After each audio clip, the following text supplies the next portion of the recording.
ततः प्रविशति विदूषकः। तदनंतर विदूषक का प्रवेश। विदूषकः सहर्षं भो दिष्ट्या तत्र भवतो वत्सराजस्य अभिप्रेत विवाह मंगल रमणीयः कालो दृष्टः। विदूषक हर्षपूर्वक कहता है, अरे दिष्ट्या सौभाग्य से, तत्र भवतो आदरणीय वत्सराजस्य वत्सराज उदयन के अभीष्ट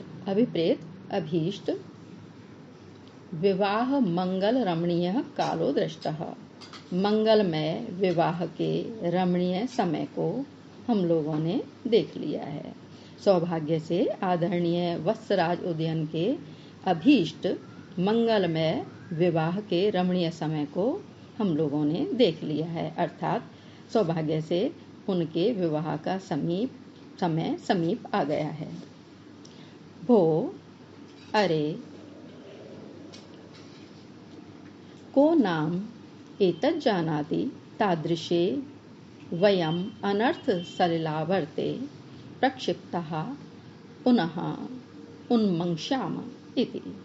अरे को नाम एतत् जानाति, कौन भला यह जानता था कि तादृशे वयम अनर्थ सलिले आवर्ते, तादृशे उस प्रकार के या वैसे, अनर्थ राज्य अपहरण एवं वासवदत्ता मरण इत्यादि, वैसे अनर्थ रूपी जल के भंवर में पड़कर भी पुनः उन्मंक्षाम इति, हम फिर निकल आएंगे। अर्थात कौन भला यह जानता था कि ऐसे संकटों में पड़ने के पश्चात हम पुनः उन संकटों से उबर के निकल आएंगे। इदानीं प्रासादेषु उष्यते, इस समय तो राजमहलों में रहा जा रहा है। इस समय विदूषक और राजा और उनके कुछ मित्र उनके साथ थे, और उनका जबकि राज्य चला गया था, इस समय वो पद्मावती के जो आवास है, महल है, उसमें ही निवास कर रहे थे। इसलिए विदूषक कहता है कि अब पुनः हमने देखो राजमहल प्राप्त कर लिया है, इस समय हम राजमहलों में रह रहे हैं। इदानीं प्रासादेषु उष्यते, इस समय राजमहलों में उष्यते रहा जा रहा है। अंतःपुर दीर्घिकासु स्नायते, अंतःपुर अर्थात रनिवास की दीर्घिकासु बावड़ियों में स्नायते स्नान किया जा रहा है। प्रकृति मधुर सुकुमाराणि मोदक खाद्यानि खादन्ति। प्रकृति मधुर सुकुमाराणि, स्वभावतः मधुर एवं मुलायम लड्डू खाने को मिल रहे हैं। प्रकृति मधुर अर्थात स्वाभाविक रूप से मीठे, मुलायम सुकुमाराणि मुलायम, मोदक लड्डू, खाद्यानि मोदक लड्डू इत्यादि जो खाद्य हैं वो हमें खाने को खाद्यन्ति, हमारे द्वारा खाए जा रहे हैं या फिर हमें खाने को मिल रहे हैं। अनप्सरस संवास उत्तर कुरुवासो मया अनुभूयते, इस प्रकार केवल अप्सराओं के सहवास से रहित, अनप्सरस अप्सराओं के संवास सहवास से रहित उत्तर कुरुवासो, उत्तर कुरुवास अर्थात स्वर्ग के आनंद का मया अनुभूयते, स्वर्ग के आनंद का मेरे द्वारा अनुभव किया जा रहा है। अर्थात यहाँ सब प्रकार का आनंद है, सिर्फ इतना सा ही अंतर है स्वर्ग में और यहाँ महल में कि बस वहाँ अप्सराएं होती हैं और यहाँ अप्सराएं नहीं हैं। अप्सराओं के सहवास से रहित स्वर्ग का सा आनंद मेरे द्वारा यहाँ अनुभूत किया जा रहा है। एकः खलु महान दोषः, बस इसमें एक ही दोष है। एक ही बड़ी बीमारी लग गई है, एक ही दोष हो गया कि ममाहारः सुष्ठु न परिणमति, कि खाने को तो बहुत मिल रहा है लेकिन ममाहारः मेरा आहार सुष्ठु ठीक तरह से न परिणमति, परिणमित नहीं हो रहा है, अर्थात पच नहीं रहा है। मेरा खाया हुआ ठीक तरह से पच नहीं रहा है, क्योंकि ये विदूषक है और विदूषक का अर्थ होता है मजाक करने वाला। तो इस तरह से मजाकिया लहजे में ये अपनी बात रख रहा है, सबको आनंद देने वाला है। और इस जो पूरे गद्यांश में विदूषक का विनोद परिलक्षित होता है। किस तरह से ये अपनी बात को कह रहा है कि यहाँ तो बहुत सब कुछ मंगल है, सब कुछ मिल रहा है खाने को, लेकिन एक बात गलत हो गई कि मुझे जो खा रहा हूँ वो पच नहीं रहा है। ममाहार सुष्ठु न परिणमति, मेरा आहार ठीक तरह से पच नहीं रहा है। सुप्रच्छद नायाम शय्यायाम निद्राम न लेभे। सुप्रच्छदनायाम, अच्छी तरह से आच्छादित की गई, यानी कि अच्छे अच्छे गद्दों से, कोमल गद्दे वाली। शैया पर भी निद्राम न लेभे, मुझे नींद नहीं आती है। इतने अच्छा वातावरण मुझे मिला हुआ है, सब कुछ है खान पान के लिए, लेकिन पच नहीं रहा है, इसलिए अच्छे अच्छे गद्दों वाली जो शैया है उस पर भी मुझे नींद नहीं आ रही है। यथा वात शोणितम अभित एव वर्तत इति पश्यामि, ऐसा प्रतीत हो रहा है। इति पश्यामि, मुझे ऐसा प्रतीत होता है, मैं ऐसा देखता हूँ कि चारों ओर मेरे शरीर में क्या हो गया है, वात रक्त नामक रोग हो गया है। वात रक्त नामक रोग हो गया है, जिससे कि मेरे शरीर में जैसे पेचिश इत्यादि हो जाते हैं, दस्त लग जाते हैं या वायु हवा बढ़ जाती है, इस तरह का वात शोणित अभित एव वर्तते इति पश्यामि, वात रक्त नामक रोग हो गया है। अरे भो सुखम नामय परिभूतमकल्पवर्तम च, अरे रोग से पीड़ित होना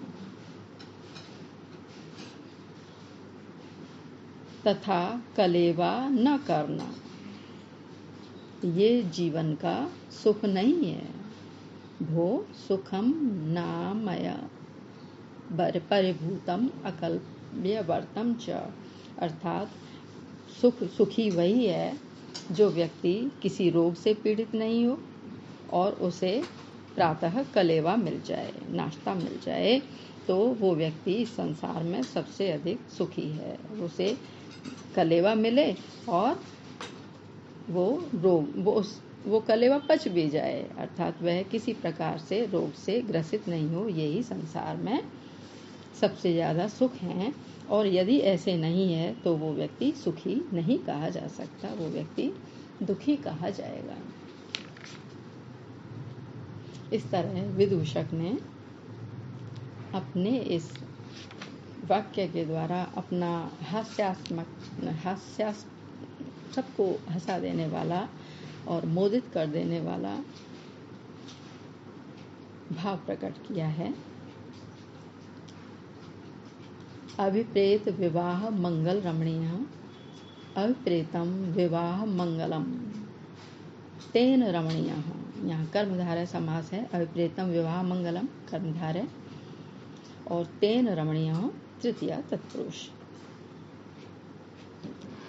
अनर्थ सलिलावर्ते शैलस्य आवर्तः, षष्ठी तत्पुरुष समास है। अनर्थ एव सलिलावर्तः तस्मिन्,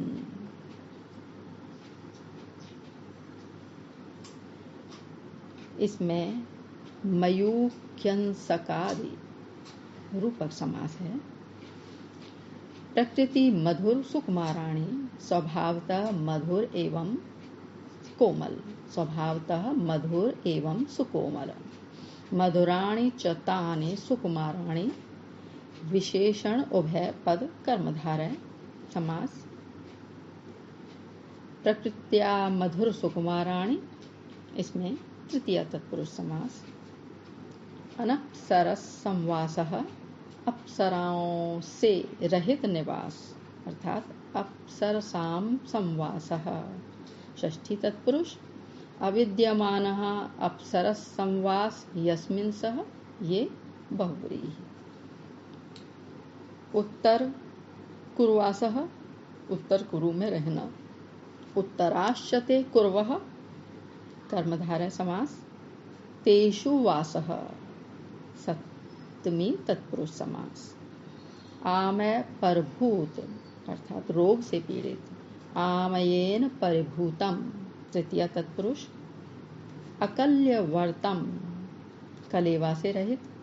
कल्यवर्तनम, सप्तमी तत्पुरुष। कल्यवर्तस्य अभावः, अभाव अर्थ में अव्ययी भाव समास। जो विदूषक शब्द है, यह शब्द संस्कृत नाट्य साहित्य में बहुत प्रचलित है। यह हास्य अभिनेता की भूमिका को अदा करता है, जो दर्शकों को अपने विचित्र हाव भाव एवं हंसी मजाक के वार्तालाप से प्रसन्न कर देता है। वह विदूषक कहलाता है। इसका लक्षण साहित्य दर्पणकार विश्वनाथ ने इस प्रकार दिया है। कुसुम वसंताद्य मेधः, कर्म वपुर्वेश भाषाद्यहि, हास्यकरः कलह रतिर्विदूषकः, अर्थात कुसुम वसंत आदि नामों वाला, वेश और भाषा से कर्मशील कदकाठी वाला, हंसाने वाला, कलह कराने में रुचि रखने वाला, भोजन आदि स्वकर्म में रुचि रखने वाला विदूषक कहलाता है। यह राजा का दिल बहलाने वाला तथा उसका मित्र होता है। इस नाटक के विदूषक का नाम भी वसंतक है। ये कई बार परीक्षा में भी ये प्रश्न बनता है कि स्वप्नवासव दत्तम में विदूषक का नाम क्या है। तो ये आपको याद रखना चाहिए कि विदूषक का नाम वसंत।